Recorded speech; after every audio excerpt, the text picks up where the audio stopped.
कारण आम्ही शासनाची तिजोरी 10 वर्ष सांभाळलेली आहे.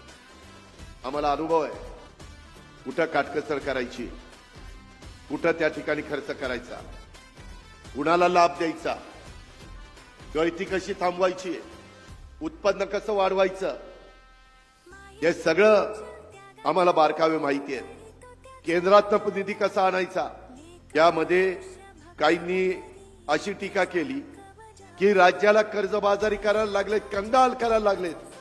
माय माऊलींनो, राज्याचं स्थूल उत्पन्न आता 42 ते 43 लाख कोटीचं आहे आणि त्याच्यातनं या सगळ्या योजना मी देतोय. आपल्या राज्याची आर्थिक परिस्थिती आहे म्हणून आपण करतोय, नसती तर कुठं गेलं असतं. अहो, सगळी सोंग करता येतात, पैशाचं सोंग नाही करता येत. काम करत राहू, काम कर